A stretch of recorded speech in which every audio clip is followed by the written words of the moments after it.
this cannot be all that you have. Is there other stuff that you just have not shown? Yeah, well, everything couldn't make the, was 4 episodes. Right. So it was a lot, you had to pick and choose things in an area where he chooses to date people who he knows previously dated someone. He has a baby by a woman that was dating Tupac. 50 Cent didn't just release a docuseries, he kicked off a pressure wave. After 2 years of build-up, Diddy the Reckoning finally hit.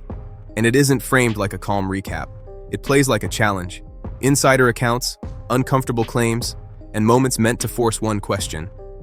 How much of what the public saw for years was the polished version? And how much was the private reality? And here's the thing. People keep treating the release like it was the ending.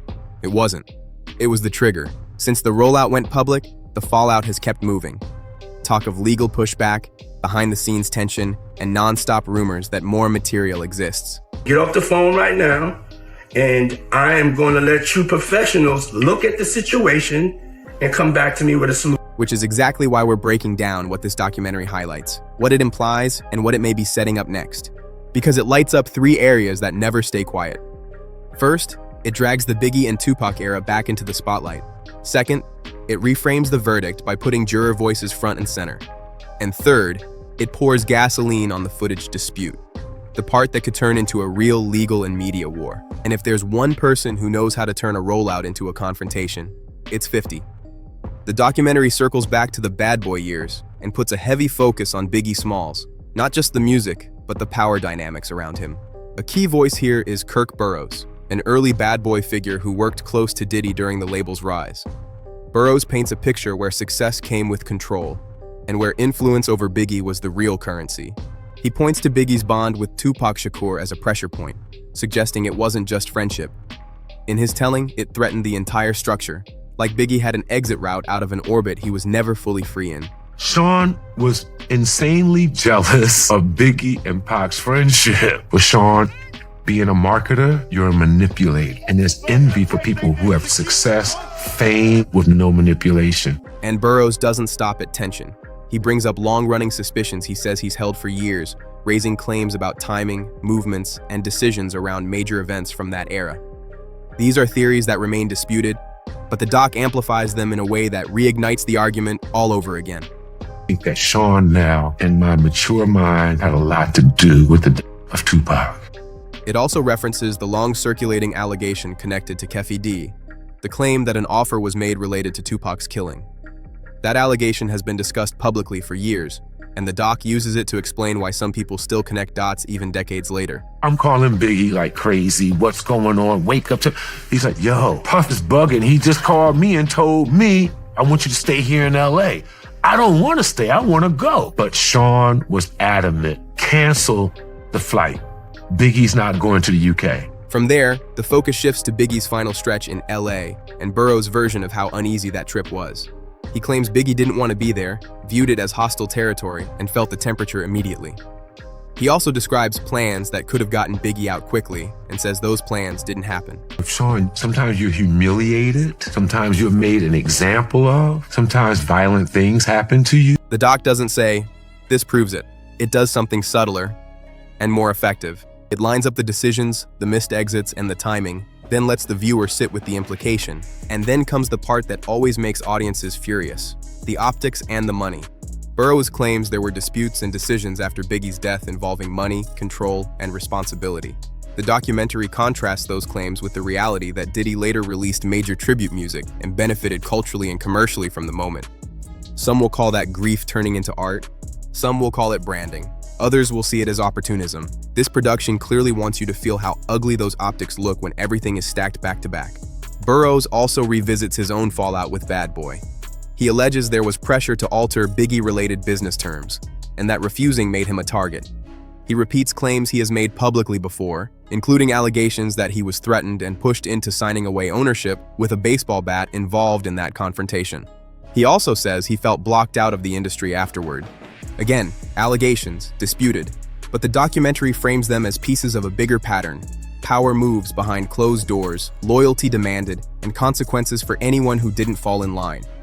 Then the story jumps forward into the 2000s era, when the image was polished, the brand was massive, and reality TV helped sell the story. One of the main voices here is Aubrey O'Day, formerly of Danity Kane. The film reminds viewers how big the group was, then flips the lens. O'Day describes an environment she says was heavy on control, intimidation, and blurred boundaries. She references explicit messages she says were sent to her, and the doc ties her discussion into claims connected to civil litigation. Is your boss at your work sending you that email? What happens in real life to anyone else? Your boss gets fired. 6 months later, I was fired. I absolutely felt that I was fired for not participating fully. A filing referenced in the film includes an account alleging an assault occurred while intoxication was involved, while O'Day has said she does not remember parts of what's described. And the strategy here is obvious. It doesn't rely on one moment. It stacks multiple allegations across years and different people to argue the controversy isn't random drama. It's a recurring theme that keeps returning in different forms. And that's where it pivots to the question that splits people the hardest. If the allegations are this heavy, why didn't the verdict match public expectations? This is where it shifts from claims to process. Because once jurors enter the story, it becomes procedural. What the jury was instructed to decide, what they were shown, and what they believed met the burden of proof. The documentary says 50 spoke with 2 jurors. One, identified as juror 160, reportedly says she grew up on Diddy's music but wasn't personally a fan.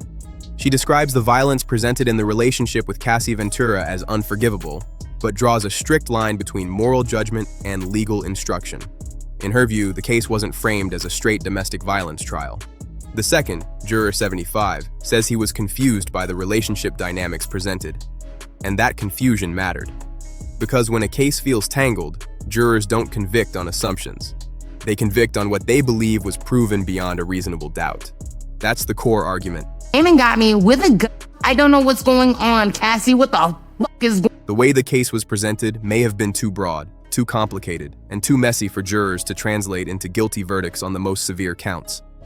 Both jurors in the film reportedly stand firm.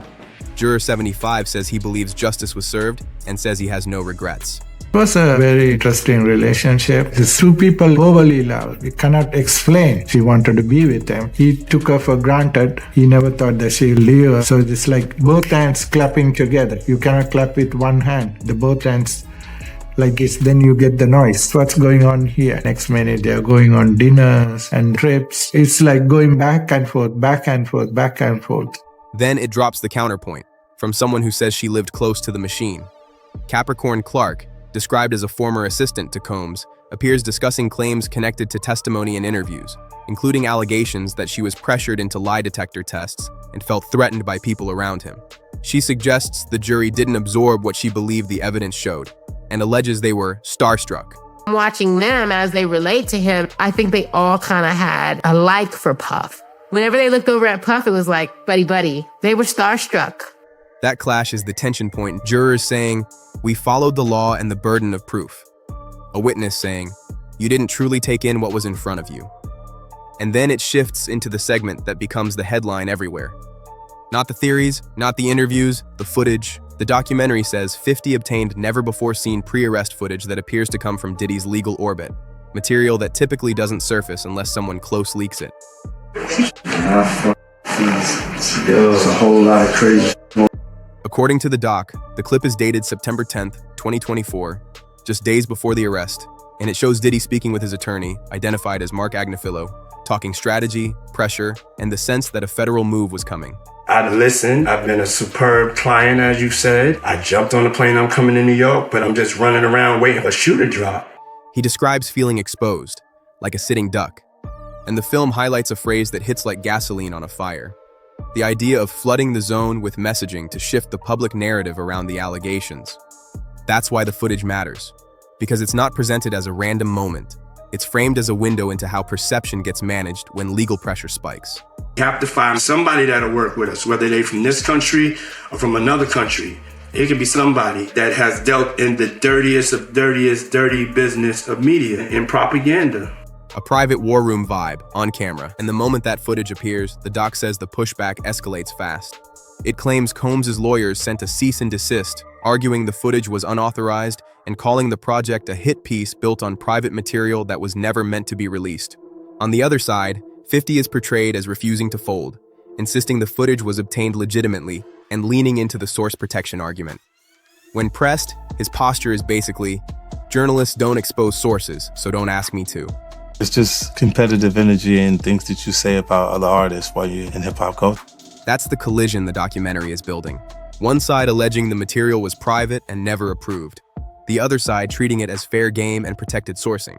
Either way, it turns this release into more than content. It becomes a dispute with real consequences.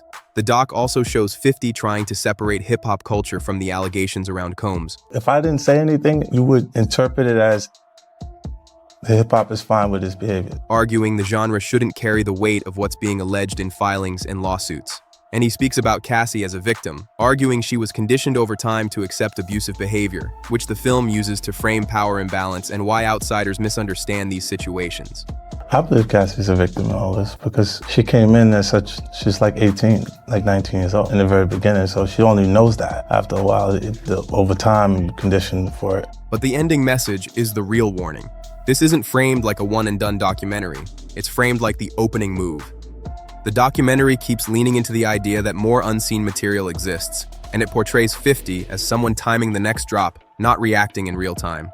This cannot be all that you have. Is there other stuff that you just have not shown? Yeah, well, everything couldn't make it was 4 episodes. Right. So it was a lot. You had to pick and choose things in the area where he chooses to date people who he knows previously dated someone. He has a baby by a woman that was dating Tupac. Fans even call it psychological warfare, pointing to how 50 chooses interviews and platforms, with people online speculating he's doing it so Combs hears it while locked up.